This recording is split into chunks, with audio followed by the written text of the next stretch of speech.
안녕하세요. 올해 77된 정형외과 의사 최후영입니다. 제가 진료실에서 환자분들께 운동 뭐 하세요? 여쭤보면 많은 분들이 그냥 걸어요 라고 답하시는데요. 그렇게 평생 건강을 위해 하루도 빠짐없이 운동 삼아 걸으셨다는 분들이 넘어지거나 무릎이 회생 불가한 상태로 진료실을 찾아오시는 분들이 많습니다. 그런 분들을 옆에서 지켜보면서 항상 참으로 안타까웠습니다. 혹시 지금 이 영상을 듣고 계신 여러분도 예전 같지 않은 몸 때문에 힘드시진 않으신가요? 아침에 일어날 때 허리가 뻣뻣해서 몸을 일으키기 힘들고 계단을 오르내릴 때마다 무릎이 시큰거리고 아프신가요? 어깨가 결려서 팔 한번 올리기도 조심스럽고 손가락 마디마디가 쑤셔서 작은 물건 하나 짚기도 불편하시지는 않은지요? 병원에 가봐도 연세가 있으셔서 그렇습니다.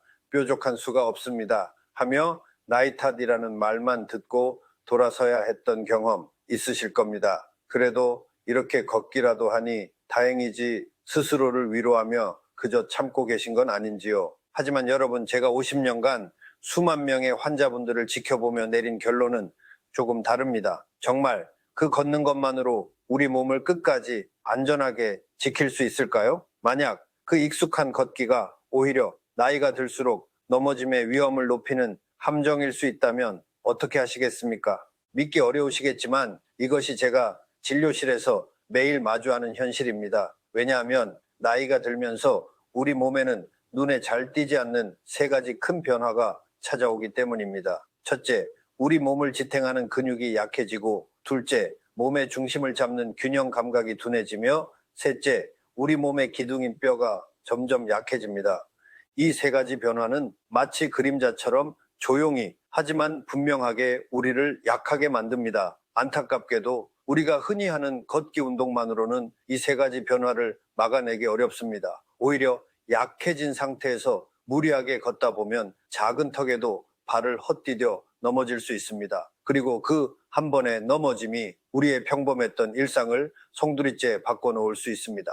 활동에 제약이 생기고 혼자서는 외출도 어려워지고 결국 사랑하는 가족들에게 의지해야 하는 건 아닐까 하는 걱정에 마음 무거우실 수 있습니다. 하지만 너무 낙담하지 마십시오. 아직 희망은 있습니다. 제가 수십 년 진료 경험으로 찾아낸 넘어짐을 막고 활력을 되찾는 분명한 비결이 있습니다. 거창한 운동기구나 넓은 공간이 필요한 것이 아닙니다. 바로 오늘 여러분이 계신 바로 그 자리에서 하루 단 5분이면 충분합니다. 아주 간단하지만 우리 몸의 핵심을 바로 세우는 강력한 방법입니다. 이 간단한 운동을 꾸준히 실천하시면 지긋지긋한 통증에서 벗어날 뿐 아니라 넘어질 걱정 없이 외출하고 누구의 도움 없이도 생활하는 독립적인 삶을 지킬 수 있습니다. 실제로 이 간단한 운동으로 지팡이 없이 다시 걷게 되신 어르신들도 계십니다. 오늘 제가 여러분의 남은 인생을 바꿀 수도 있는 그 쉽고도 중요한 방법을 하나하나 알려드리겠습니다. 물론 걷기 운동 좋습니다. 심장을 뛰게 하고 몸에 활력을 불어넣어 주지요.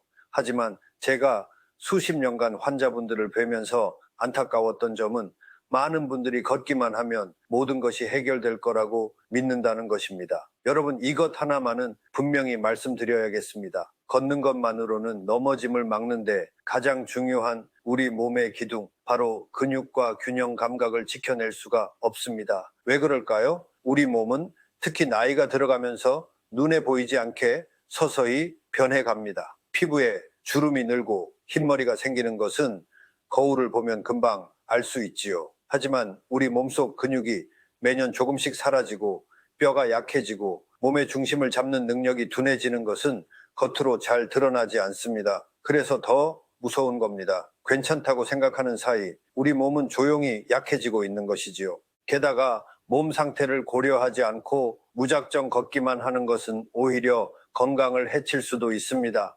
허리가 구부정하거나 무릎이 좋지 않은 상태에서 잘못된 자세로 계속 걷는다면 어떻게 될까요? 운동이 아니라 오히려 무릎과 허리 관절에 계속해서 무리를 주는 셈이 됩니다. 발바닥 통증이나 허리 통증이 더 심해지는 경우도 적지 않습니다. 가장 심각한 문제는 바로 근육 감소입니다. 근육은 우리 몸을 지탱하고 뼈를 보호하며 넘어질 때 충격을 흡수하는 아주 중요한 역할을 합니다. 그런데 이 근육이 약해지면 어떻게 될까요? 젊을 때는 툭 부딪혀도 멍 한번 들고 말았을 작은 충격에도 뼈가 뚝 하고 부러질 수 있습니다. 특히 고관절이나 척추뼈가 그렇죠. 한번 뼈가 부러져 자리에 눕게 되면 그때부터는 정말 힘든 시간이 시작됩니다. 누워있는 동안 근육은 더 무섭게 빠져나가고 기력은 쇠약해집니다. 다시 일어나 걷는 것이 점점 더 힘들어지고 결국에는 혼자서는 식사하고 화장실 가는 것조차 어려워져 남의 손을 빌려야 하는 상황에 이를 수도 있습니다. 사랑하는 가족들에게 부담을 주게 되는 것은 물론이고요. 너무나 안타깝지만 이것이 제가 진료실에서 너무나 자주 목격하는 현실입니다. 그러니 이제는 아셔야 합니다. 단순히 걷는 것만으로는 이 위험한 악순환의 고리를 끊어낼 수 없다는 사실을요. 그렇다면 무엇을 해야 할까요? 왜 근육과 균형 감각이 중요하며 이것들을 어떻게 지켜나가야 하는 걸까요? 그 해답은 바로 우리 몸의 두 가지 핵심 능력, 바로 근육의 힘과 균형 감각을 되찾는 데 있습니다. 튼튼한 근육이 우리 몸을 든든하게 받쳐주고 흔들림 없는 균형 감각이 우리를 넘어지지 않게 지켜주는 것이지요. 특히 많은 분들이 간구하시는 것이 바로 이 균형 감각입니다. 우리는 왜 나이가 들수록 자꾸 넘어지게 될까요? 단순히 다리에 힘이 없어서, 발이 미끄러워서, 물론 그럴 수도 있습니다. 하지만 더 근본적인 이유는 따로 있습니다. 바로 나이가 들면서 우리도 모르게 조금씩 흐릿해지는 몸의 중심을 잡는 능력, 즉 균형 감각 때문입니다. 젊었을 때는 아무렇지도 않게 했던 동작들, 예를 들어 버스에서 손잡이를 잡지 않고 서 있거나 바닥에 물건을 허리 숙여 짚거나 심지어 양말을 한쪽 발로 서서 신는 것까지도 어느 순간 불안하게 느껴지기 시작합니다. 갑자기 몸이 한쪽으로 휘청하거나 빙글 도는 듯한 어지럼증을 느끼거나 발을 딛는 것이 불안정하게 느껴지는 경험, 다들 한두 번쯤은 있으실 겁니다. 어떤 느낌인지 아시죠? 이것은 단순히 내가 둔해졌나 하는 문제가 아닙니다. 우리 몸의 균형을 담당하는 시스템, 특히 귀 안쪽의 기능 등이 나이가 들면서 자연스럽게 약해지기 때문에 나타나는 현상입니다. 중심을 잡는 능력이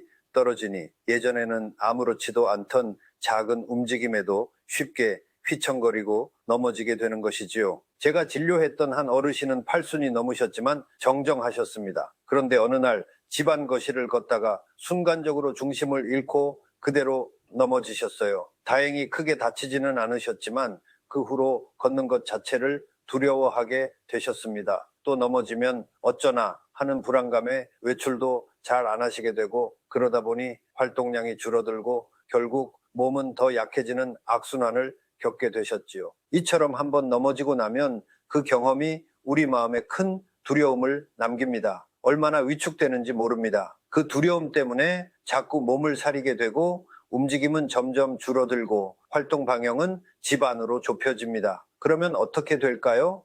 쓰지 않는 근육은 더 빨리 약해지고 균형 감각은 더욱 둔해집니다. 결국 또다시 넘어질 위험은 오히려 더 커지는 셈입니다. 그러니 이 악순환의 고리를 지금 끊어내야 합니다. 넘어진 후에 후회하는 것이 아니라 넘어지지 않도록 미리 준비해야 합니다. 어떻게 준비해야 할까요? 바로 이 약해진 균형 감각을 다시 깨우고 훈련하는 것입니다. 그리고 동시에 우리 몸을 든든하게 받쳐줄 근육의 힘을 키우는 것이지요.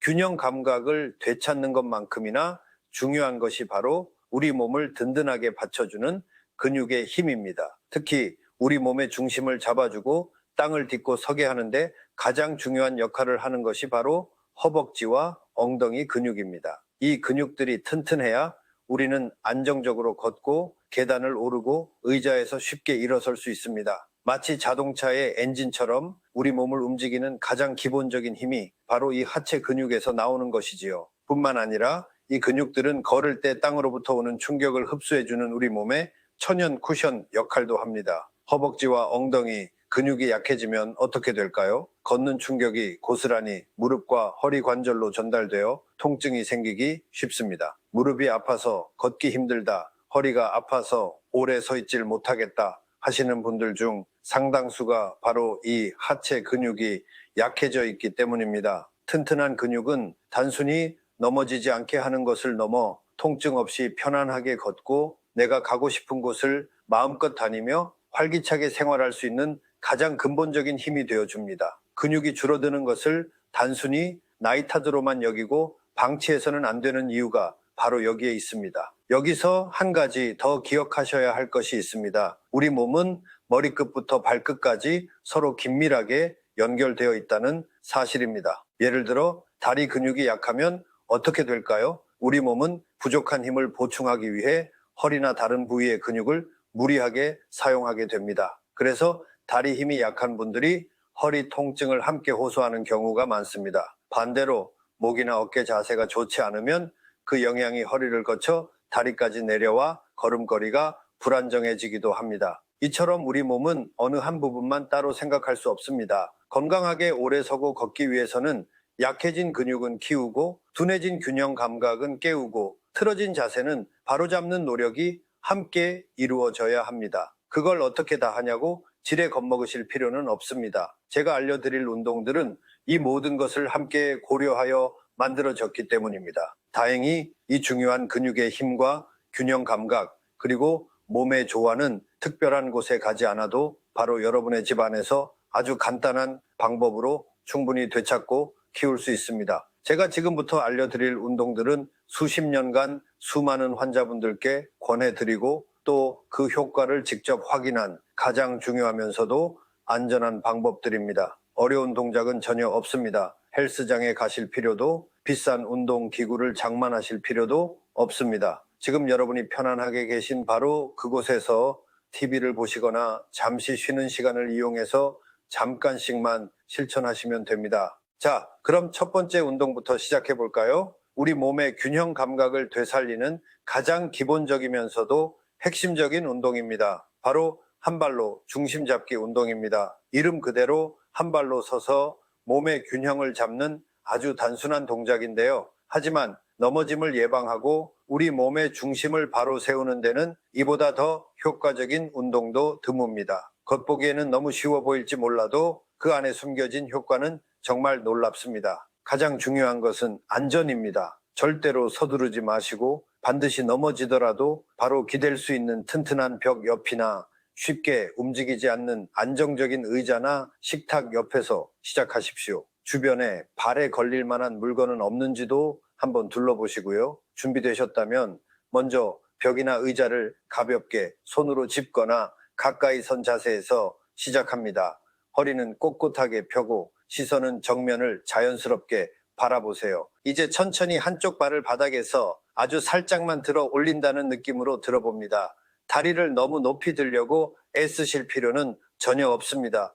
발이 바닥에서 살짝 떨어져서 내 몸의 무게가 온전히 한쪽 다리에 실리는 것을 느끼는 것이 중요합니다. 이 상태로 딱 5초만 버텨보겠습니다.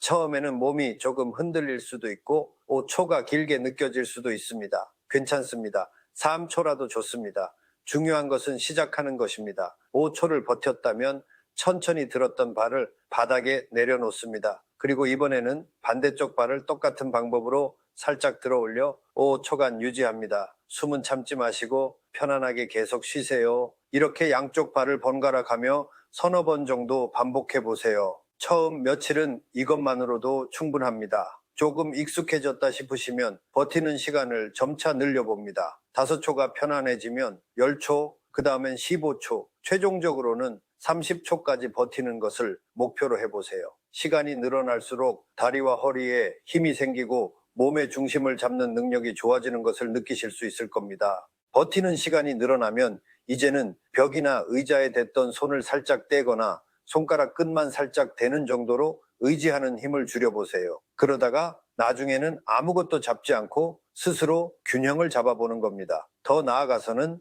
눈을 감고 한 발로 서는 것에 도전해 볼 수도 있습니다. 눈을 감으면 시각 정보가 차단되기 때문에 우리 몸은 오롯이 발바닥과 몸의 감각만으로 중심을 잡으려고 노력하게 됩니다. 이는 균형 감각을 훨씬 더 효과적으로 발달시키는 아주 좋은 훈련이 됩니다. 물론 눈을 감고 할 때는 넘어질 위험이 더 크니 반드시 주변에 기댈 곳이 있는 상태에서 아주 잠깐씩만 시도해 보셔야 합니다. 이 간단한 한 발로 중심 잡기 동작 하나만 매일 아침 저녁으로 혹은 틈틈이 생각날 때마다 꾸준히 실천하셔도 나도 모르게 몸이 휘청하거나 발을 헛디디는 순간이 눈에 띄게 줄어들 것입니다. 넘어질 확률이 정말 크게 낮아진다는 연구 결과도 많이 있습니다. 그저 잠깐 서 있는 것 뿐인데도 말이지요. 이렇게 한 발로 서는 연습을 꾸준히 하시는 것과 더불어 우리 몸의 균형 감각을 직접적으로 깨우고 단련하는 또 하나의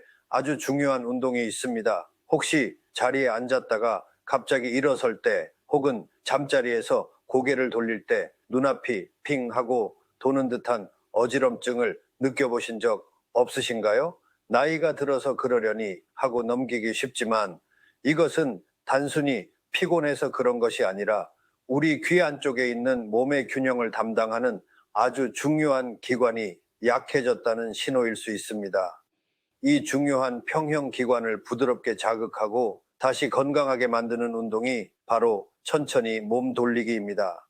이 운동 역시 안전이 최우선입니다. 주변에 부딪힐 만한 가구나 물건이 없는 조금은 여유 있는 공간에서 시작하시는 것이 좋습니다. 처음에는 혹시 모를 상황에 대비해 벽에 살짝 손을 대거나 가까이 서서 하셔도 괜찮습니다. 양발은 어깨 너비 정도로 편안하게 벌리고 서주세요. 먼저 상체만 좌우로 아주 천천히 움직여 보겠습니다. 허리는 되도록 정면을 향한 채 몸통을 오른쪽으로 부드럽게 돌려보세요. 옆구리가 살짝 당겨지는 느낌이 들 정도까지만 가시면 됩니다. 그 상태에서 잠시 멈췄다가 다시 천천히 정면으로 돌아옵니다. 이번에는 왼쪽으로도 똑같이 부드럽게 돌려봅니다. 마치 아주 느린 시계추가 움직이듯이 서두르지 않고 천천히 반복합니다. 자, 이제 몸 전체를 돌려보는 연습입니다.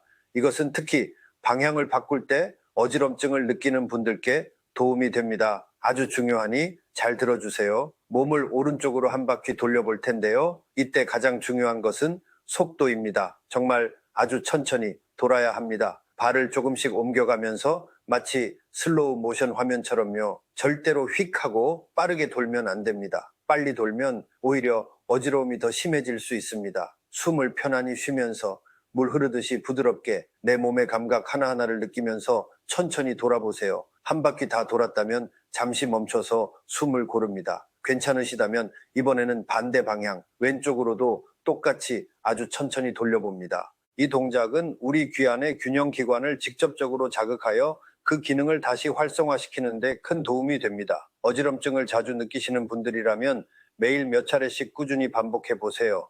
처음에는 약간 어색하거나 불안할 수 있지만 계속하다 보면 갑자기 몸이 휘청거리는 느낌이 줄어들고 움직임에 점차 자신감이 생기실 겁니다. 이렇게 균형 감각을 꾸준히 단련하는 것과 함께 제가 앞서 그토록 강조했던 것, 바로 우리 몸의 튼튼한 기둥인 근육을 만드는 것이 무엇보다 중요합니다. 아무리 균형을 잘 잡으려 해도 우리 몸을 받쳐주는 다리에 힘이 없으면 결국 넘어질 수밖에 없겠지요. 근육은 우리 몸을 지탱하는 가장 기본적인 힘입니다. 그래서 다음으로 알려드릴 운동은 우리 하체, 그 중에서도 특히 허벅지와 엉덩이 근육을 집중적으로 강화하는 아주 효과적인 운동입니다. 바로 의자 이용 앉았다 일어나기입니다. 우리가 집에서 혹은 밖에서 벤치에 앉았다가 일어나는 그 아주 평범한 동작 속에 사실은 다리 힘과 전신 근육을 키우는 놀라운 비밀이 숨어 있습니다. 먼저 가장 중요한 것은 안전하고 튼튼한 의자를 준비하는 것입니다. 바퀴가 달렸거나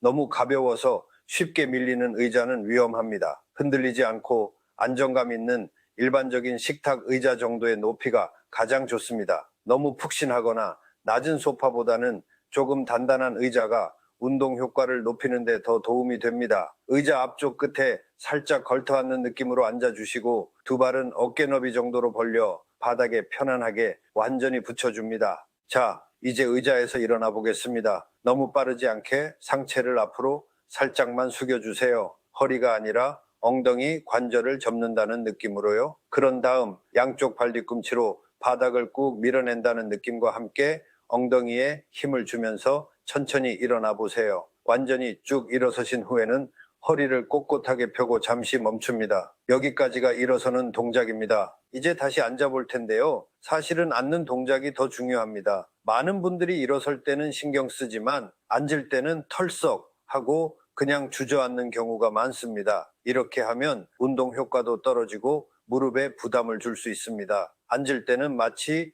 뒤에 의자가 있는지 없는지 더듬어 확인하듯이 아주 천천히 엉덩이와 허벅지 근육으로 버티면서 속도를 조절하며 앉으셔야 합니다. 엉덩이가 의자 가장자리에 살짝 닿는 느낌이 들 때까지요. 호흡은 어떻게 하냐고요? 숨을 참으면 안 됩니다. 일어서는 동작을 할 때, 즉 힘을 쓸 때 후 하고 숨을 편안하게 내쉬고 다시 천천히 앉으면서 스흡 하고 숨을 들이마시는 것이 좋습니다. 이렇게 동작과 호흡의 박자를 맞추면 우리 몸에 무리도 덜 가고 운동 효과도 훨씬 좋아집니다. 횟수는 몇 번이나 해야 할까요? 처음에는 5번만 제대로 하셔도 아주 훌륭합니다. 어쩌면 3번만 반복해도 다리가 후들거리고 숨이 차오를 수도 있습니다. 전혀 부끄러운 일이 아닙니다. 그만큼 지금 내 다리 근육이 약해져 있다는 신호이니까요. 괜찮습니다. 그렇게 내 몸 상태에 맞게 시작해서 조금씩 익숙해지면 횟수를 6번, 7번 점차 늘려가 주의종 10번에서 15번까지 반복하는 것을 목표로 삼으시면 됩니다. 한 번에 많이 하는 것보다 매일 꾸준히 하는 것이 비교할 수 없을 만큼 중요합니다. 하루에 2번 아침 저녁으로 하시거나 혹은 식사 후 잠시 앉아 쉬실 때처럼 틈틈이 생각날 때마다 꾸준히 해주시는 것이 좋습니다. 혹시 처음에는 일어나는 것 자체가 너무 힘들게 느껴지신다면 괜찮습니다. 그럴 때는 양손으로 허벅지를 살짝 짚거나 의자 팔걸이가 있다면 가볍게 잡고 도움을 받으면서 시작하셔도 좋습니다. 하지만 이것은 어디까지나 초기 단계의 도움일 뿐 운동의 궁극적인 목표는 손의 도움 없이 오롯이 내 하체의 힘만으로 일어섰다 앉는 것입니다. 그러니 점차 익숙해지면 손의 도움을 조금씩 줄여나가도록 꼭 노력해 보세요. 나중에는 양손을 가슴 앞에 교차해서 모으거나 앞으로 나란히 뻗은 상태로 하면 운동 강도를 더욱 높여서 허벅지와 엉덩이 근육을 더욱 효과적으로 단련할 수 있습니다. 이 의자 이용 앉았다 일어나기 운동은 우리 몸에서 가장 크고 중요한 근육 중 하나인 허벅지 앞쪽과 뒤쪽 근육 그리고 엉덩이 근육을 아주 효과적으로 단련시켜 줍니다. 이 근육들이 튼튼해지면 어떤 변화가 생길까요? 계단을 오르내리는 것이 예전보다 훨씬 수월해지고 버스나 지하철을 탈 때도 흔들림 없이 중심을 잡기 쉬워집니다. 바닥에 앉았다가 일어설 때 아이고 소리가 절로 나오던 것도 줄어들고요. 무엇보다 중요한 것은 다리 전체에 힘이 생기니 걸을 때 몸이 안정되고 예상치 못한 상황에서도 넘어질 위험이 크게 줄어든다는 사실입니다. 자, 이렇게 허벅지와 엉덩이 근육을 튼튼하게 만들었다면 우리 몸을 굳건히 지탱하는데 또 하나 빼놓을 수 없는 중요한 근육이 있습니다. 바로 우리 발목 아래쪽 종아리 근육입니다. 이 종아리 근육은 우리가 똑바로 서 있을 때 몸이 앞뒤로 흔들리지 않게 잡아주고 걸을 때는 땅을 박차고 나아가는 추진력을 만들어주는 아주 중요한 역할을 합니다. 종아리가 튼튼해야 발목을 삐끗하고 접질리는 일도 줄어들고 오래 걸어도 다리가 덜 피곤하며 몸 전체의 안정감이 높아집니다. 이 중요한 종아리 근육을 단련하는 운동 역시 아주 간단합니다. 먼저 이 운동도 넘어질 위험이 있으니 반드시 벽이나 튼튼한 의자 혹은 식탁 등을 가볍게 짚거나 그 옆에 서서 시작해 주세요. 양발은 어깨 너비 정도로 편안하게 벌리고 바르게 서신 상태에서 숨을 크게 내쉬면서 천천히 아주 천천히 발 뒤꿈치를 위로 쭉 들어 올려 보세요. 마치 내 키가 몇 센티미터는 더 커지는 것 같은 느낌으로요. 이때 중요한 것은 발가락 끝으로만 까치발을 하듯 서는 것이 아니라 발 앞부분 전체, 흔히 우리가 발볼이라고 부르는 넓은 부위로 체중을 지탱한다고 생각하시는 겁니다. 최대한 높이 들어 올리셨다면 그 자세에서 잠시 하나, 둘 이렇게 2초 정도 멈춰 주세요. 이때 종아리 근육이 뻐근하게 힘을 받으며 단단해지는 것을 가만히 느껴보시는 것이 좋습니다. 그런 다음 숨을 천천히 들이마시면서 마찬가지로 아주 천천히 발 뒤꿈치가 바닥에 쿵 하고 떨어지지 않도록 마지막까지 힘을 주면서 부드럽게 원래 자세로 돌아옵니다. 이 동작 역시 처음에는 5번에서 10번 정도만 반복해 보세요. 무리하지 않는 것이 중요합니다. 꾸준히 하시다 보면 점점 더 많은 횟수를 편안하게 하실 수 있게 될 겁니다. 15번, 20번까지 늘리는 것을 목표로 삼고 매일 꾸준히 실천해 주시면 좋습니다. 조금씩 운동에 익숙해지고 종아리에 제법 힘이 붙는 것이 느껴지시면 다음 단계로 나아가 볼 수 있습니다. 벽이나 의자에 의지했던 손을 조금씩 떼어보는 것입니다. 처음에는 손가락 끝만 살짝 대고 하다가 나중에는 아무것도 잡지 않고 오롯이 내 다리 힘과 균형 감각만으로 발 뒤꿈치를 들었다 내리는 동작에 도전해보세요. 이렇게 하면 종아리 근력은 물론이고 앞서 연습했던 한발 서기처럼 우리 몸의 균형을 잡는 능력까지 동시에 기를 수 있어 그야말로 일석이조의 효과를 얻을 수 있습니다. 이렇게 종아리 근육이 튼튼해지면 어떤 점이 좋아질까요? 단순히 다리에 힘이 생기는 것을 넘어서 우리 몸 전체의 균형을 잡는 능력이 눈에 띄게 향상됩니다. 걸음걸이가 훨씬 안정되고 길을 걷다 발목을 삐끗하고 접질릴 위험도 크게 줄어들죠. 또한 우리 종아리는 제2의 심장이라고도 불립니다. 튼튼한 종아리 근육은 다리 아래쪽에 몰린 혈액을 심장 쪽으로 다시 힘차게 펌프질해 올려주는 역할을 하기 때문입니다. 그래서 이 운동을 꾸준히 하시면 다리가 자주 붓거나 저리는 증상을 완화하는 데도 큰 도움을 받을 수 있습니다. 당연히 같은 거리를 걸어도 다리가 덜 피곤하고 더 오래 걸을 수 있게 되는 것은 물론이고요. 자, 이렇게 하체 근력과 균형 감각을 키우는 아주 중요하고도 기본적인 운동들을 알아보았는데요. 우리가 건강하고 독립적인 노후를 보내기 위해 하체만큼이나 중요한 것이 또 있습니다. 바로 우리의 팔을 포함한 상체의 힘입니다. 나이가 들면 다리 힘만 약해지는 것이 아니라 팔의 힘도 예전 같지 않다는 것을 느끼실 겁니다. 시장에서 장을 봐온 봉지를 들기가 버겁고 꽉 닫힌 유리병 뚜껑을 열기가 힘들어지고 심지어는 머리를 감거나 옷을 입고 벗는 아주 기본적인 일상 동작조차 예전보다 힘겹게 느껴질 수 있습니다. 보고 싶은 사랑스러운 손주가 안아달라고 팔을 벌려도 팔 힘이 부족해서 혹시나 놓칠까봐 덜컥 겁이 나서 망설이게 되기도 하고요. 이처럼 팔 힘이 부족하면 일상생활 곳곳에서 불편함과 마주하게 됩니다. 그래서 팔 근육을 꾸준히 단련해 주는 것이 활기찬 노년을 위해 꼭 필요합니다. 이 운동은 아주 간단한 준비물만 있으면 됩니다. 무거운 아령 같은 것이 전혀 필요 없습니다. 우리 주변에서 쉽게 구할 수 있는 500ml짜리 작은 생수병 2개면 충분합니다. 여기에 물을 가득 채우면 약 0.5kg 정도의 무게가 되는데 어르신들이 팔 운동을 처음 시작하기에 아주 적당하고 안전한 무게입니다.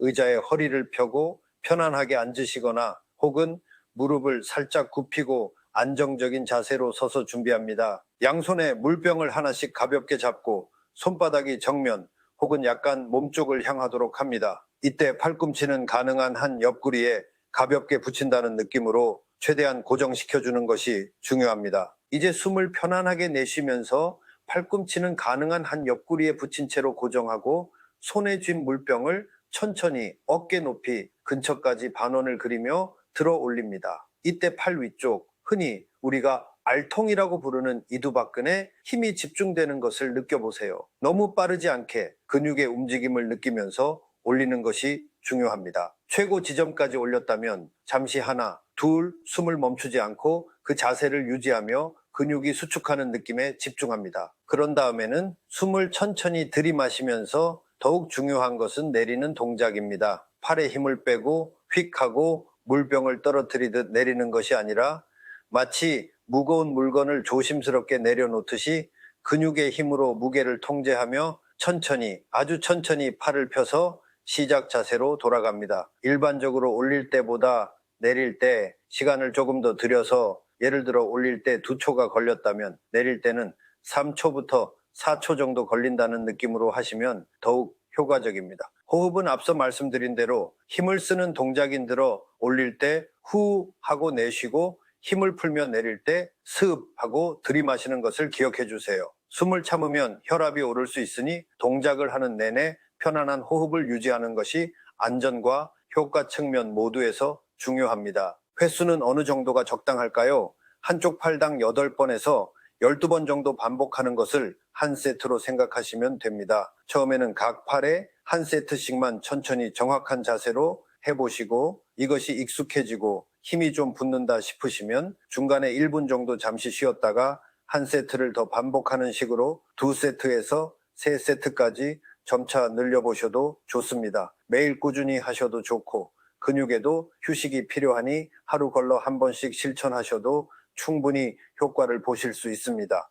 만약 500ml 물병의 무게가 너무 가볍게 느껴지신다면 더 큰 1리터짜리 물병으로 바꿔보시거나 혹은 물병 안에 물 대신 쌀이나 모래, 작은 자갈 등을 채워서 무게를 조금 더 늘려볼 수도 있습니다. 중요한 것은 무게를 늘리기 전에 항상 정확한 자세를 유지하는 것입니다. 혹은 한 번에 양팔을 같이 하는 대신 한 팔씩 번갈아 가며 운동하면 해당 팔의 근육 움직임에 더 집중할 수 있어 운동 효과를 높이는 데 도움이 됩니다. 이 간단한 물병 들기 운동을 꾸준히 하시면 팔과 어깨, 주변 근육에 점차 힘이 붙는 것을 느끼실 수 있을 겁니다. 무거운 장바구니를 들거나 물건을 옮기는 일이 훨씬 수월해집니다. 병뚜껑을 따거나 무거운 문을 여는 등 손과 팔에 힘이 필요한 순간에도 자신감이 생기실 거고요. 팔에 힘이 생기면 왠지 모르게 몸 전체가 더 가뿐하고 활기차게 느껴지는 효과도 있습니다. 자, 이렇게 우리 몸의 기둥이라 할 수 있는 근육들을 튼튼하게 만드는 몇 가지 중요한 운동들을 알아보았는데요. 근육에 힘을 기르는 것만큼이나 아니 어쩌면 그보다 더 중요하다고 할 수 있는 것이 또 있습니다. 그것은 바로 나이가 들면서 뻣뻣하게 굳어가는 우리 몸을 부드럽게 유지하는 것, 바로 유연성입니다. 혹시 아침에 잠자리에서 일어났을 때 온몸이 뻣뻣하게 굳어있는 듯한 느낌 자주 받으시죠? 허리를 조금 숙이려고 해도 아이고 소리가 절로 나고 팔을 뒤로 뻗으려 하면 어깨가 결리고 목을 돌리는 것조차 예전 같지 않게 뻑뻑하고 불편하게 느껴지실 때가 분명 있으실 겁니다. 무릎이나 발목 관절 마디마디가 삐걱거리는 소리가 나는 것 같기도 하고요. 이것이 바로 우리 몸의 유연성이 점점 떨어지고 있다는 명백한 신호입니다. 몸이 이렇게 뻣뻣하게 굳어 있으면 어떤 문제가 생길까요? 작은 움직임에도 쉽게 통증을 느끼게 되고 근육이나 인대를 다칠 위험도 훨씬 높아집니다. 자세도 점점 구부정하게 변하기 쉽고요. 반대로 우리 몸이 부드러운 유연성을 유지하고 있다면 움직임 자체가 훨씬 편안해지고 자유로워집니다. 자세도 자연스럽게 펴지고 통증 없이 활기차게 생활하는 데 정말 큰 도움이 됩니다. 그래서 지금부터는 이렇게 굳어있는 우리 몸을 부드럽게 풀어주고 유연성을 되찾아주는 아주 간단하면서도 효과적인 유연성 운동, 즉 스트레칭 방법들을 몇 가지 알려드리겠습니다. 이것 역시 복잡하거나 어려운 동작은 전혀 없으니 전혀 걱정하지 않으셔도 됩니다. 우리가 가장 먼저 풀어주어야 할 곳은 우리가 스트레스를 받거나 피곤할 때 가장 쉽게 뭉치고 뻣뻣해지는 부위, 바로 우리의 목과 어깨입니다. 특히 우리 목과 어깨 주변의 근육들이 잔뜩 긴장하고 굳어 있으면 머리로 올라가는 혈액 순환이 원활하지 않게 되어서 이유 없는 두통이나 어지럼증을 자주 느끼게 될 수도 있습니다. 심할 경우에는 목과 어깨의 뻣뻣함이 몸 전체의 균형 감각까지 흐트러뜨려서 넘어질 위험을 높이기도 합니다. 그래서 가장 먼저 이곳의 긴장을 부드럽게 풀어주는 것이 중요합니다. 자, 그럼 시작해 볼까요? 편안하게 의자에 앉으셔도 좋고 혹은 허리를 펴고 바르게 선 자세에서 하셔도 좋습니다. 먼저 어깨에 힘을 쭉 빼시고 마음을 편안하게 가라앉히세요. 이제 고개를 오른쪽으로 아주 천천히 돌려보겠습니다. 턱끝이 오른쪽 어깨 너머를 바라본다는 느낌으로 목의 옆쪽 근육들이 부드럽게 늘어나는 것을 가만히 느껴보세요. 여기서 중요한 것은 절대로 억지로 혹은 반동을 주어서 휙 돌리시면 안 된다는 점입니다. 통증이 느껴지기 직전까지만 딱 기분 좋을 정도로 당겨지는 느낌이 드는 바로 그 지점에서 잠시 하나, 둘, 셋 이렇게 3초 정도 머물러 줍니다. 그런 다음 다시 아주 천천히 정면을 바라보며 제자리로 돌아옵니다. 이번에는 반대쪽 왼쪽으로도 똑같은 방법으로 천천히 고개를 돌려서 3초 정도 부드럽게 스트레칭합니다. 이 좌우 돌리기를 대여섯 번 정도 아주 부드럽게 반복해 주세요. 만약 목 상태가 괜찮으시다면 추가적으로 고개를 옆으로 기울여서 귀가 어깨에 가까워지도록 하는 동작도 해보시면 좋습니다. 이것 역시 통증이 없는 범위까지만 천천히 기울여서 목 옆선의 시원한 스트레칭을 느껴보시면 됩니다. 스트레칭을 하는 동안에는 숨을 참지 마시고 계속해서 편안하게 호흡을 유지해 주세요. 다음은 굳어있는 어깨 관절과 함께 등 위쪽 근육까지 시원하게 풀어주는 동작입니다. 양쪽 어깨를 동시에 귀 쪽으로 최대한 으쓱하고 끌어올렸다가 이번에는 어깨를 뒤쪽으로 보내면서 아래로 천천히 내려 커다란 원을 그린다고 상상해 보세요. 이때 중요한 것은 어깨만 까딱거리는 것이 아니라 등 뒤의 날개뼈, 즉 경합골까지 함께 움직여서 등을 넓게 펴준다는 느낌으로요. 마치 날개뼈로 등을 부드럽게 긁어주는 듯한 느낌으로 앞에서 뒤쪽 방향으로 천천히 크게 10번 정도 돌려줍니다. 다 돌리셨다면 이번에는 반대 방향으로 뒤에서 앞쪽으로도 똑같이 천천히 커다란 원을 그리면서 10번 정도 돌려주세요. 가슴과 등이 활짝 펴지고 어깨 관절 주변이 시원하게 풀리는 느낌에 집중하시면 더욱 좋습니다. 이 간단한 목 돌리기와 어깨 돌리기 동작만 매일 꾸준히 해주셔도 뭉쳐있던 목과 어깨가 한결 가벼워지고 덩달아 머리까지 맑아지는 듯한 상쾌한 느낌을 받으실 수 있을 겁니다. 특히 평소 텔레비전을 오래 보시거나 앉아서 책이나 신문을 보는 시간이 많은 분들께는 정말 필수적인 움직임이라고 할 수 있겠습니다. 자, 이렇게 목과 어깨의 묵직한 긴장을 풀었다면 이제 우리 몸의 중심 기둥이라고 할 수 있는 허리로 넘어가 보겠습니다. 허리가 뻣뻣하면 정말 사소한 일상생활 동작 하나하나가 고통스럽게 느껴질 수 있습니다. 그렇죠?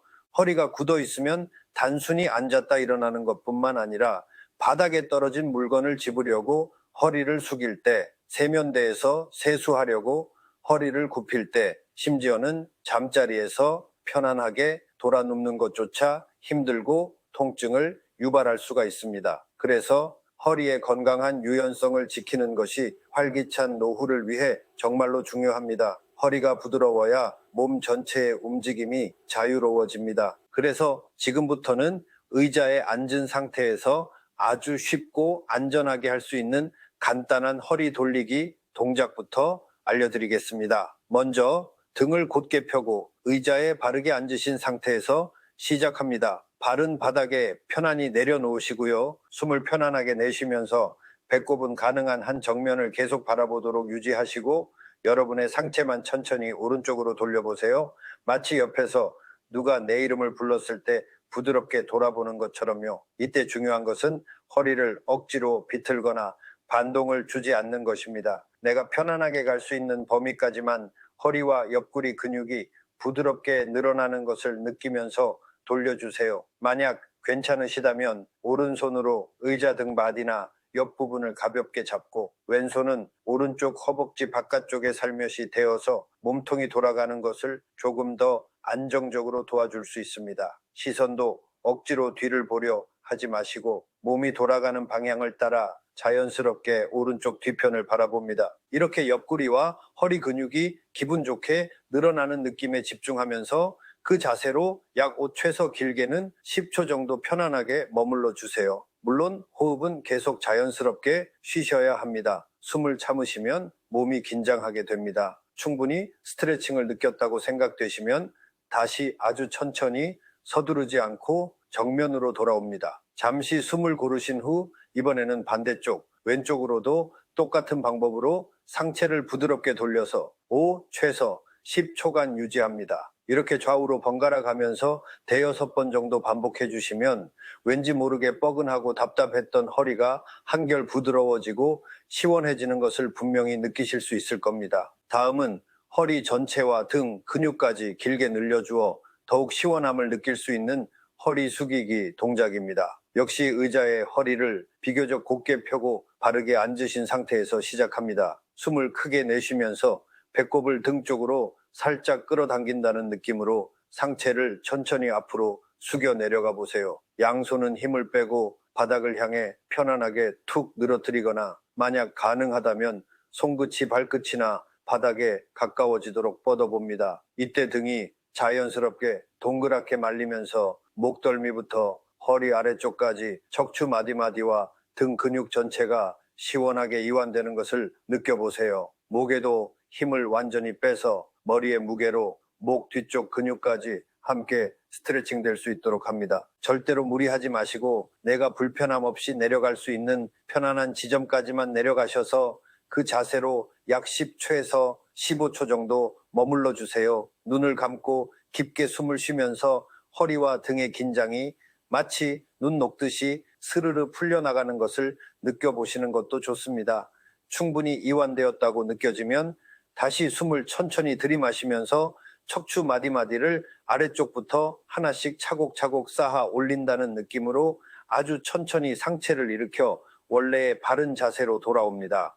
이 허리 숙이기 동작도 서너 번 정도 반복해 주시면 뻣뻣하게 굳어있던 허리와 등 근육이 몰라보게 유연해지고 일상생활에서 허리를 굽히거나 앉았다 일어날 때 훨씬 더 편안함을 느끼실 수 있을 겁니다. 자, 허리가 한결 부드러워지셨다면 이제 우리의 두 다리, 특히 앉아있는 시간이 길어지면서 자주 뭉치고 뻣뻣해지기 쉬운 다리 뒤쪽 근육과 발목의 유연성을 돌볼 차례입니다. 다리가 유연해야 걸음걸이도 편안해지고 넘어질 위험도 줄어듭니다. 먼저 허벅지 뒤쪽부터 종아리까지 시원하게 늘려주는 동작입니다. 의자에 편안하게 앉으신 상태에서 한쪽 다리를 앞으로 쭉 뻗어서 무릎을 가능한 한 펴주세요. 이때 발 뒤꿈치는 바닥에 가볍게 붙이고 발가락 끝은 천장을 향하도록 위로 세워줍니다. 이 자세에서 발끝을 천천히 내 몸 쪽으로, 즉 정강이 쪽으로 당겨보세요. 그러면 허벅지 뒤쪽 근육,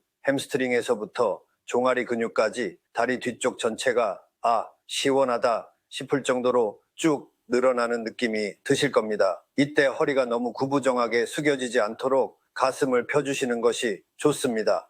이렇게 기분 좋게 당겨지는 느낌이 드는 지점에서 약 15, 최소 20초 정도 자세를 유지합니다. 역시 숨은 편안하게 계속 쉬시고요. 시간이 되었다면 천천히 당겼던 발끝에 힘을 풀고 다리를 원래대로 돌려놓습니다. 이제 반대쪽 다리도 똑같은 방법으로 반복합니다.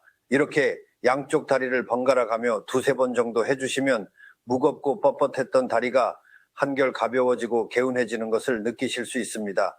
마지막으로 우리 몸의 가장 아래에서 고생하는 발목을 부드럽게 풀어주는 동작입니다. 의자에 앉아 한쪽 발을 바닥에서 살짝만 들어 올려보세요. 무릎을 움직이는 것이 아니라 발목 자체를 이용해서 천천히 그리고 가능한 한 큰 원을 그리듯이 돌려줍니다. 시계 방향으로 부드럽게 10번, 또 반대 방향인 반시계 방향으로도 천천히 10번 돌려주세요. 발목 주변의 작은 근육들과 인대들이 부드럽게 풀리는 것을 느껴보세요. 뻑뻑하거나 소리가 날 수도 있지만 통증이 없다면 괜찮습니다. 반대쪽 발목도 똑같은 방법으로 돌려줍니다. 이 간단한 발목 돌리기는 걷는 동안 발목의 움직임을 훨씬 더 부드럽게 만들어주고 아침에 일어났을 때 발목이 뻣뻣하게 느껴지는 것을 완화하는 데도 좋은 도움이 됩니다.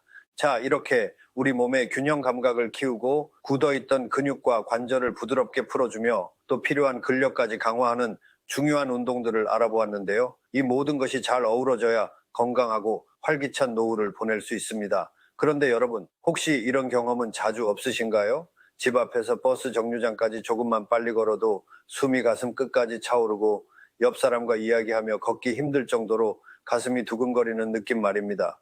예전에는 가뿐하게 오르내렸던 아파트 계단 몇 개가 어느 순간부터는 마치 높은 산처럼 느껴지고 한번 오르고 나면 다리가 후들거리고 한참을 쉬어야 하는 그런 경험. 이것은 단순히 내가 예전보다 체력이 떨어졌구나 하는 신호일 수도 있지만 어쩌면 더 중요한 우리 몸의 생명 엔진이라고 할 수 있는 바로 심장이 예전만큼 힘차게 뛰지 못하고 약해지고 있다는 우리 몸의 조용한 경고일 수 있습니다. 심장은 단 한순간도 쉬지 않고 우리 온몸 구석구석으로 산소와 영양분이 가득 담긴 신선한 피를 보내주는 아주 중요한 펌프입니다. 그런데 이 심장 펌프의 힘이 약해지면 어떻게 될까요? 우리 몸의 세포들은 충분한 산소와 영양분을 제때 공급받지 못하게 됩니다. 그래서 쉽게 피로를 느끼고 몸이 늘 무겁고 무기력하게 느껴지는 것입니다. 손발이 다른 사람보다 유난히 차갑거나 밤에 잠을 자다가 다리에 쥐가 나는 증상도 심장의 기능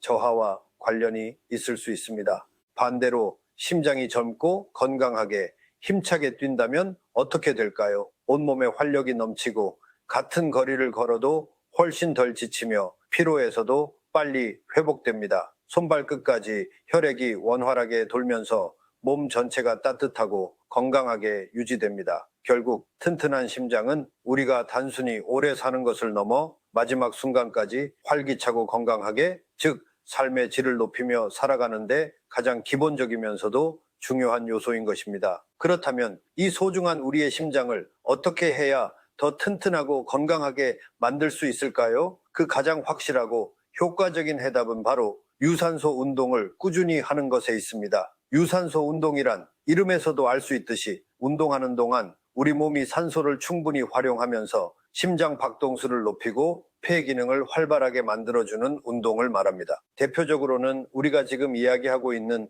걷기 운동을 비롯해서 가볍게 뛰는 조깅, 물속에서 하는 수영이나 아쿠아로빅, 그리고 자전거 타기 등이 있지요. 이런 운동을 꾸준히 하면 심장과 폐가 튼튼해지는 것은 물론이고 혈액순환이 왕성해져 몸 전체에 활력이 돌게 됩니다. 불필요한 체지방을 태우는 데도 도움이 되고 당뇨나 고혈압 같은 여러 만성 질환을 예방하고 관리하는 데도 아주 효과적입니다. 이 여러 가지 유산소 운동들 중에서 특별한 장비나 비용이 들지 않고 특별한 기술이 필요 없으며 남녀노소 누구나 가장 쉽고 안전하게 지금 당장 시작할 수 있는 운동이 무엇일까요? 네, 여러분도 잘 아시다시피 바로 걷기입니다. 하지만 제가 이 이야기에 처음부터 계속 강조했듯이 그저 집 앞에서 공원까지 어슬렁어슬렁 산책하듯이 걷는 것만으로는 우리의 심장을 충분히 단련시키기에는 조금 부족합니다. 심장을 건강하게 만들고 유산소 운동의 효과를 제대로 누리려면 걷는 방식에도 약간의 요령과 의지가 필요합니다. 지금부터 심장도 튼튼하게 하고 온몸에 활력을 불어넣는 효과적으로 걷는 방법 몇 가지를 구체적으로 알려드릴 테니 잘 듣고 꼭 실천해 보시기 바랍니다. 첫 번째 비결은 바로 걸을 때 팔을 의식적으로 활기차게 흔들어 주는 것입니다. 많은 분들이 걷는 모습을 보면 팔은 그냥 힘없이 옆에 늘어뜨리거나 심지어 주머니에 넣고 걷는 경우가 의외로 많습니다. 하지만 걸을 때 팔을 어떻게 움직이느냐에 따라 운동 효과는 크게 달라질 수 있습니다. 의식적으로 팔꿈치를 약 90도 정도로 가볍게 굽히시고 마치 군인들이 행진하듯이 혹은 경쾌하게 달리기 할 때처럼 팔을 앞뒤로 리듬감 있게 흔들면서 걸어보세요. 이렇게 팔을 활기차게 함께 움직여주면 하체 근육만 사용하는 것이 아니라 어깨와 등, 심지어 복부 근육까지 함께 사용하게 되어 전신 운동 효과가 나타나고 같은 시간을 걸어도 더 많은 칼로리를 소모할 수 있습니다. 또한 자연스럽게 가슴과 등이 펴지면서 자세가 좋아지고 보행 시 몸의 균형을 잡는 데도 훨씬 유리해집니다. 두 번째 효과적인 걷기의 비결은 바로 걷는 속도에 약간의 변화를 주는 것입니다. 그저 옆 사람과 담소를 나누며 유유자적 걷는 것도 물론 좋지만 심장을 단련하고 운동 효과를 제대로 보려면 평소 산책할 때보다는 조금 더 빠르게 약간은 숨이 차오르는 것을 느낄 정도의 속도로 걸어주시는 것이 좋습니다. 예를 들어 마치 약속 시간에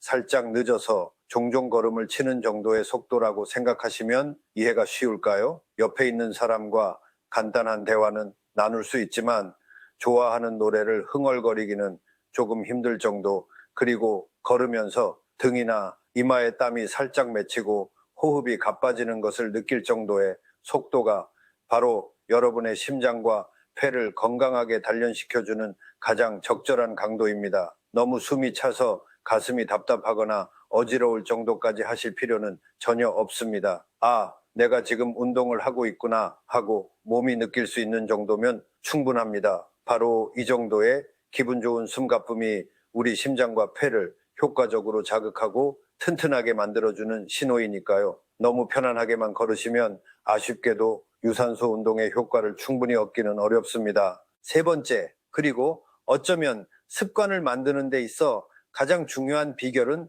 바로 꾸준함입니다. 운동 효과는 한두 번으로 나타나는 것이 아닙니다. 마치 매일 세수를 하고 양치질을 하듯이 운동도 우리의 일상이 되어야 합니다. 거창하게 생각하실 필요 없습니다. 하루에 딱 30분 정도만 시간을 내셔서 앞서 말씀드린 것처럼 팔을 힘차게 흔들고 약간 빠른 속도로 걷는 것을 꾸준히 이어가 보세요. 만약 처음부터 30분을 걷는 것이 체력적으로 부담스럽거나 시간이 부족하시다면 그것도 괜찮습니다.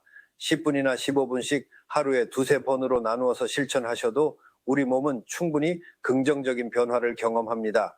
중요한 것은 얼마나 오래 하느냐보다 얼마나 꾸준히 하느냐입니다. 그렇게 하루하루 꾸준히 걷는 습관을 들이다 보면 불과 일주일만 지나도 몸이 한결 가벼워지는 것을 느끼실 수 있고, 한 달, 두 달이 지나면 여러분의 심장은 몰라보게 튼튼해지고 몸에는 예전과는 다른 활력이 넘치게 될 것입니다. 그리고 이렇게 효과적으로 걷는 것만큼이나 중요한 것이 바로 안전하게 걷기입니다. 아무리 좋은 운동도 다치면 소용이 없으니까요. 걸으실 때는 되도록이면 자동차나 자전거 등의 위험이 적고 바닥이 평평하게 잘 정비된 길을 선택하시는 것이 좋습니다. 길이 울퉁불퉁하거나 경사가 심한 곳은 발목이나 무릎 관절에 불필요한 부담을 줄 수 있고 넘어질 위험도 그만큼 높아지기 때문입니다. 또한 발에 맞는 편안한 신발을 신는 것도 매우 중요합니다. 발볼이 너무 꽉 끼거나 뒤꿈치가 헐렁한 신발은 피하시고 발 전체를 안정감 있게 감싸주면서 걸을 때 바닥으로부터 오는 충격을 충분히 흡수해 줄 수 있는 쿠션이 좋은 운동화를 꼭 착용하시기 바랍니다. 발이 편해야 걸음이 안정되고 걸음이 안정되어야 넘어질 위험 없이 안전하게 운동 효과를 누릴 수 있습니다. 하지만 제가 이렇게 걷기의 장점을 말씀드려도 원장님, 저는 고질적인 무릎 통증 때문에 걷는 것 자체가 너무 힘들어요. 혹은 허리 디스크 때문에 오래 걷는 것은 엄두도 못 냅니다. 하고 말씀하시는 분들이 분명 계실 겁니다. 네, 충분히 이해합니다. 그런 분들은 걷는 것이 오히려 통증을 악화시킬 수 있으니 억지로 걸으려고 애쓰실 필요는 없습니다. 그런 분들을 위한 아주 좋은 대안운동 방법들이 있으니 너무 걱정하지 않으셔도 됩니다. 그런 분들께 제가 가장 먼저 추천해 드리는 운동 중 하나가 바로 물속에서 걷기, 즉 수중 걷기 운동입니다. 물속에서는 어떤 마법이 일어날까요? 바로 물이 가진 부력 덕분에 우리 몸의 무게가 땅 위에서보다 훨씬 가볍게 느껴집니다. 그래서 땅 위에서 걸을 때는 무릎이나 허리 관절에 고스란히 전달되던 체중의 부담이 물속에서는 거의 사라지게 됩니다.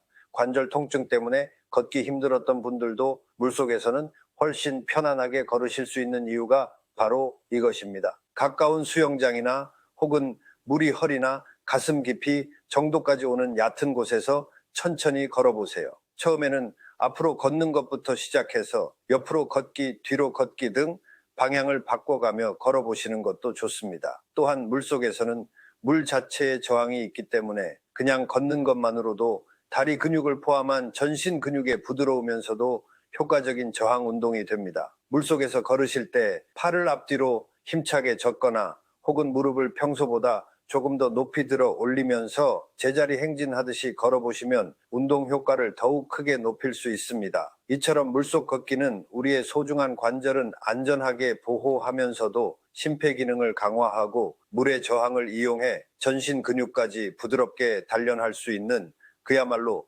여러 마리 토끼를 동시에 잡는 아주 훌륭한 운동 방법이라고 할 수 있습니다. 특히 퇴행성 관절염으로 고생하시는 어르신들께는 제가 가장 강력하게 추천해 드리는 운동 중 하나입니다. 하지만 모든 분들이 수영장에 가실 수 있는 환경은 아닐 수 있습니다. 그런 분들을 위한 또 다른 아주 좋은 대안이 있습니다.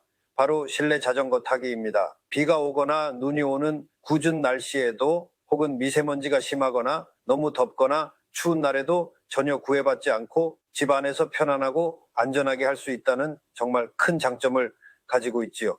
요즘에는 예전과 달리 공간을 많이 차지하지 않는 작은 크기의 접이식 실내 자전거도 많이 나와 있어서 비교적 부담 없이 시작해 보실 수 있습니다. 실내 자전거 운동을 시작하기 전에 가장 먼저 하실 일은 바로 안장의 높이를 내 몸에 맞게 정확하게 조절하는 것입니다. 안장에 앉아서 페달이 가장 아래쪽 지점에 있을 때 다리가 완전히 펴지는 것이 아니라 무릎이 살짝 굽혀지는 정도의 높이가 가장 적당합니다. 안장이 너무 낮거나 높으면 무릎에 불필요한 부담을 줄 수 있기 때문입니다. 그리고 처음 시작하실 때는 자전거의 저항, 즉 페달을 돌릴 때 느껴지는 뻑뻑함의 정도를 가장 낮게 거의 저항이 느껴지지 않는 상태로 설정하고 시작하시는 것이 좋습니다. 준비가 되셨다면 처음 5분 정도는 아주 천천히 가볍게 페달을 돌리면서 워밍업, 즉 몸을 풀어줍니다. 몸이 어느 정도 풀리고 자전거 타는 동작에 조금 익숙해졌다고 느껴지시면 그때부터 속도를 약간만 높여서 15분에서 20분 정도 꾸준히 타는 것을 목표로 해보세요. 이때 너무 빠른 속도로 숨 가쁘게 타려고 애쓰시기보다는 내가 편안하게 호흡하면서 유지할 수 있는 일정한 속도를 찾는 것이 중요합니다. 운동하는 동안에는 허리를 너무 앞으로 숙이거나 등이 구부정해지지 않도록 가능한 한 허리를 바르게 펴고 시선은 정면을 향하는 자세를 유지해 주세요. 실내 자전거 타기 역시 무릎 관절에 거의 부담을 주지 않으면서도 우리의 심장과 폐 기능을 효과적으로 단련하고 동시에 허벅지를 포함한 하체 근육을 튼튼하게 강화할 수 있어서 관절이 약하신 어르신들께 정말 추천할 만한 좋은 운동입니다. 이렇게 걷기든 물속 걷기든 혹은 실내 자전거 타기든 꾸준한 유산소 운동이 우리 몸에 어떤 놀라운 변화를 가져다 주는지 제가 오랫동안 지켜봐 온 한 환자분의 이야기를 잠시 들려드릴까 합니다. 이분의 변화를 들으시면 아마 여러분도 나도 할 수 있겠다는 용기를 얻으실 수 있을 겁니다.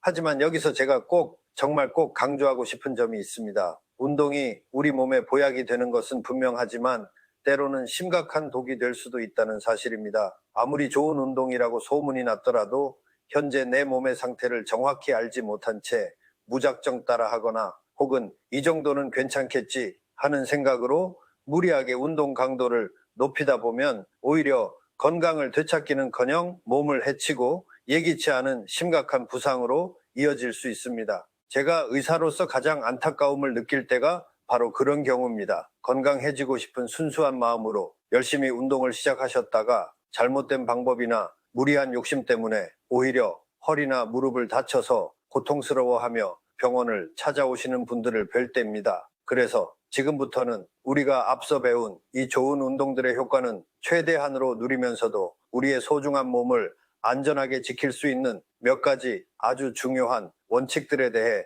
자세히 말씀드리려 합니다. 건강을 향한 여정에서 이 원칙들은 길을 잃지 않도록 도와주는 등대와 같으니 반드시 마음에 새기고 지켜주시길 바랍니다. 첫 번째 약속은 그 어떤 운동을 시작하시든 관계없이 시작은 반드시 아주 천천히 그리고 아주 조금씩 해야 한다는 것입니다. 이는 운동에서 가장 기본이면서도 가장 중요한 원칙이라고 할 수 있습니다. 마치 차가운 자동차 엔진에 바로 시동을 걸고 급출발하면 엔진에 무리가 가듯이 오랫동안 활동량이 적었던 우리 몸도 갑작스러운 움직임이나 과도한 부하가 주어지면 깜짝 놀라서 탈이 나기 쉽습니다. 운동을 하겠다는 의욕이 앞서서 첫날부터 너무 무리하게 시작하면 쉬고 있던 근육과 관절이 미처 준비되지 못한 상태에서 부담을 느껴 여기저기 쑤시고 아프게 됩니다. 가벼운 근육통 정도로 끝나면 그나마 다행이지만 자칫 잘못하면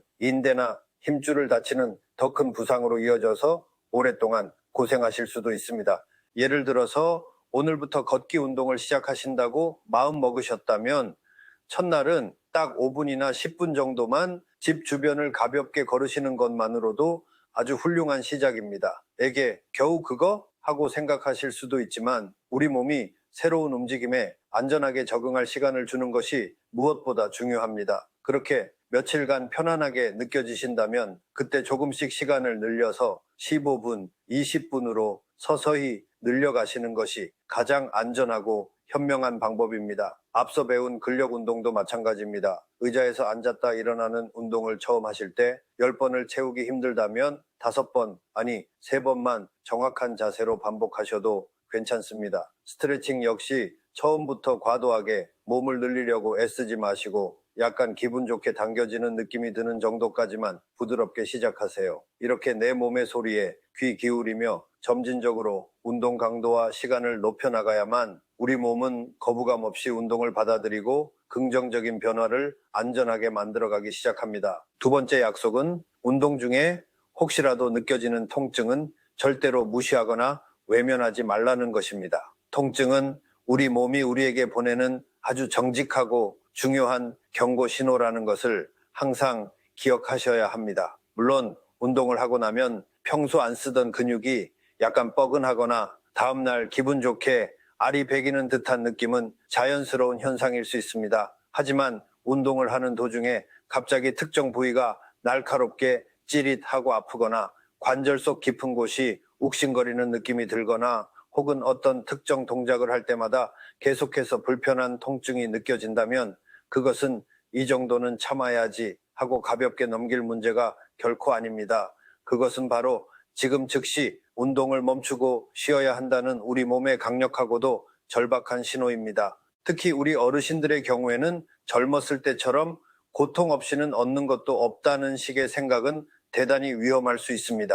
운동은 하루 이틀 반짝하고 많은 단거리 경주가 아닙니다. 통증을 억지로 참아가면서 오늘 무리한 대가로 내일 그리고 그 이후 오랫동안 운동을 전혀 못하게 되는 것보다는 통증 없이 안전하게 조금씩이라도 꾸준히 오랫동안 지속하는 것이 비교할 수 없을 만큼 중요합니다. 운동 중에 불편한 통증이 느껴진다면 그것은 오늘은 여기까지, 무리하지 말고 지금은 쉬어야 할 시간이라는 내 몸의 목소리이니 부디 반드시 귀 기울여 주시기를 바랍니다. 세 번째 약속은 특히 균형 감각을 기르는 운동을 할 때는 반드시 안전한 환경에서 시작해야 한다는 점입니다. 제가 앞서 그토록 강조했던 한발석이나 천천히 몸 돌리기 같은 균형 운동은 우리 몸의 안정성을 높이는데 매우 중요하지만 익숙해지기 전까지는 자칫 방심하면 넘어지기 쉬운 운동이기도 합니다.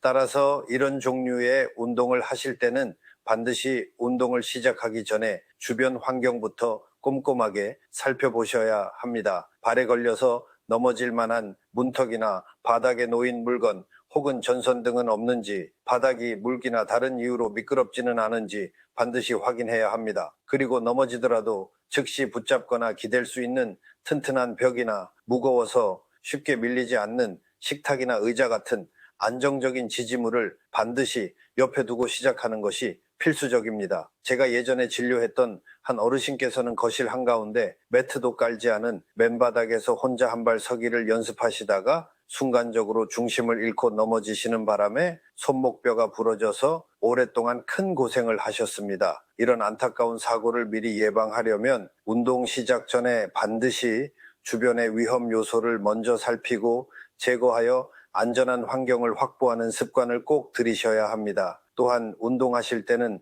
발이 미끄럽지 않고 바닥을 안정적으로 지지해주는 편안한 신발을 신는 것도 안전을 위해 중요합니다. 네 번째 약속은 운동하시는 동안 호흡을 절대로 멈추지 마시라는 것입니다. 특히 근력 운동처럼 힘을 순간적으로 써야 하는 동작을 할 때 많은 분들이 자신도 모르게 숨을 흡 하고 참는 경우가 많습니다. 하지만 이렇게 숨을 멈추는 습관은 생각보다 우리 몸에 좋지 않은 영향을 줄 수 있습니다. 숨을 참는 순간 우리 몸의 혈압은 갑자기 높아질 수 있고 특히 평소 혈압이 높으시거나 심장이 약하신 분들에게는 어지럼증이나 심하면 실신으로까지 이어질 위험이 있습니다. 또한 몸에 필요한 산소 공급이 원활하게 이루어지지 않아 운동 효과가 떨어지고 몸에 불필요한 부담만 주게 됩니다. 그렇다면 운동할 때 호흡은 어떻게 하는 것이 가장 좋을까요? 가장 기본적이면서도 중요한 원칙은 어떤 운동을 하시든 편안하고 자연스러운 리듬으로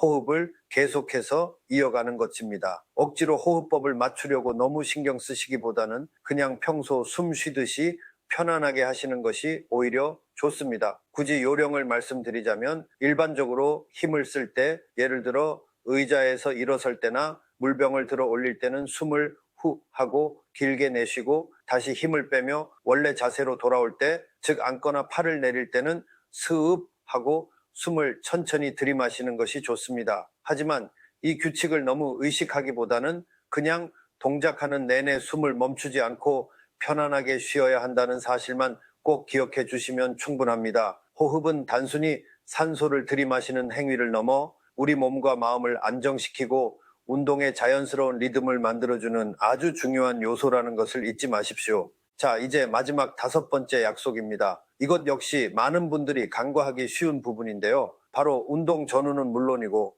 운동하는 중에도 수분을 충분히 섭취하시라는 것입니다. 우리가 몸을 움직여서 운동을 하면 자연스럽게 땀을 흘리게 됩니다. 이 땀을 통해서 우리 몸속의 수분이 생각보다 빠르게 빠져나가게 되지요. 그런데 문제는 우리 어르신들의 경우 젊었을 때보다 몸이 목마름을 느끼는 감각, 즉 갈증 감각이 둔해지는 경향이 있다는 점입니다. 그래서 실제로는 몸에 수분이 부족한 상태인데도 불구하고 본인은 전혀 목이 마르다고 느끼지 못하는 경우가 많습니다. 나는 운동해도 땀도 별로 안 나고 목도 안 마르니 괜찮다고 생각하시면 안 된다는 뜻입니다.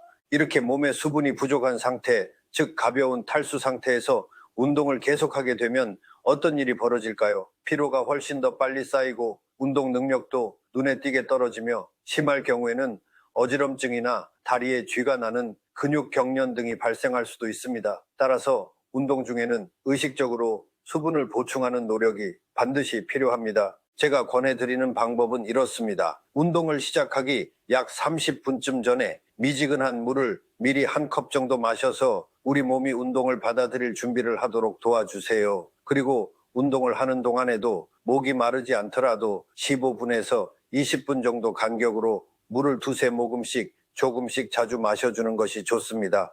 한 번에 너무 많은 양을 마시면 위에 부담이 될 수 있으니 조금씩 자주 드시는 것이 요령입니다. 그리고 운동을 모두 마친 뒤에는 땀으로 빠져나간 수분을 충분히 보충해주기 위해 다시 한번 물 한두 컵을 천천히 마셔주는 것이 좋습니다. 이처럼 운동 전, 운동 중, 운동 후에 꾸준히 수분을 보충하는 아주 간단한 습관 하나만으로도 우리 몸은 운동으로 인한 피로에서 훨씬 더 빨리 회복하고 다음 운동을 위한 좋은 컨디션을 유지할 수 있게 됩니다. 자, 지금까지 제가 강조하며 말씀드린 5가지 안전 약속 다시 한번 정리해 볼까요? 첫째, 시작은 천천히. 둘째, 통증은 멈춤 신호. 셋째, 안전한 환경에서. 넷째, 호흡은 자연스럽게. 다섯째, 수분은 충분히. 이 5가지 안전 약속을 꼭 기억하고 지켜주신다면 운동은 더 이상 두렵거나 위험한 활동이 아니라 여러분의 남은 삶을 더욱 건강하고 활기차게 만들어주는 가장 든든한 친구이자 최고의 보약이 되어줄 것이라고 저는 확신합니다. 제가 오랫동안 환자분들을 만나오면서 이 간단한 운동들이 얼마나 큰 변화를 가져오는지 수없이 목격했습니다. 몇 가지 이야기만 짧게 들려드릴까 합니다. 넘어질까 두려워서 집 밖에 나서는 것조차 망설이던 한 할머니가 계셨습니다. 그분께서는 매일 댁에서 텔레비전 앞에 서서 제가 알려드린 한발 서기와 천천히 몸 돌리기 운동을 하루도 빠짐없이 단 5분씩 꾸준히 실천하셨습니다. 몇 달 뒤 그 할머니는 이제 지팡이 없이도 동네 마트에 장을 보러 다니신다며 제 손을 꼭 잡고 환하게 웃으셨습니다. 원장님 덕분에 다시 걷는 즐거움을 알았어요. 그 말씀이 아직도 귓가에 생생합니다. 또 다른 어르신은 무릎과 허리 통증으로 앉았다 일어나는 것조차 힘겨워 하셨습니다. 이 나이에 무슨 운동이냐며 처음에는 손사래를 치셨지만 자녀분들의 걱정에 마지못해 의자에 앉아 다리 펴기 그리고 앉았다 일어나기 운동을 아주 조금씩 시작하셨습니다. 힘들면 3번만이라도 꾸준히 해보시라고 격려해 드렸지요. 놀랍게도 2달이 채 지나지 않아 그분은 예전보다 훨씬 가뿐하게 일어나시고 통증도 많이 줄었다며 진료실에 걸어 들어오셨습니다. 표정에서부터 자신감이 넘치셨지요. 몸이 너무 뻣뻣해서 아침마다 고생하시던 분도 기억납니다. 제가 알려드린 목, 어깨, 허리, 다리 스트레칭을 잠자리에서 일어나기 전에 딱 10분씩만 꾸준히 하셨는데 불과 몇 주 만에 몸이 이렇게 부드러워질 수 있는지 몰랐다며 신기해 하셨습니다. 통증이 줄어드니 하루를 시작하는 기분부터 달라졌다고 하시더군요. 이분들의 이야기가 아주 특별하게 들리시나요? 그렇지 않습니다. 이분들은 그저 제가 알려드린 간단한 방법들을 포기하지 않고 꾸준히 실천하셨을 뿐입니다. 운동은 결코 어렵거나 특별한 사람만 할 수 있는 것이 아닙니다. 아주 작은 움직임이라도 꾸준히 반복하면 우리 몸은 반드시 그 노력에 보답합니다. 자, 이제 오늘 제가 드릴 말씀은 거의 다 드린 것 같습니다. 결국 건강하고 활기찬 노후의 열쇠는 우리 몸의 균형을 잡고 근육을 지키며 유연함을 유지하는 꾸준한 노력에 있습니다. 더 이상 걷기만 하면 되겠지라는 생각에만 머물러서는 안 됩니다. 걷기는 물론 좋은 운동이지만 그것만으로는 넘어짐을 막고 진정한 건강을 지키기에 충분하지 않다는 것을 이제 분명히 아셨을 겁니다. 오늘 배운 운동들 어떠셨나요? 아주 간단했지요. 중요한 것은 이 내용을 듣고 좋은 이야기 들었다 하고 끝나는 것이 아니라 바로 오늘 지금 이 순간부터 딱 하나라도 좋으니 직접 시작해 보는 것입니다. 의자에 앉아 다리 펴기 혹은 잠시 서서 발 뒤꿈치 들기 아니면 편안하게 목 돌리기부터 시작해 보세요. 단 5분, 아니 3분이라도 괜찮습니다. 시작이 반이라는 말이 있습니다.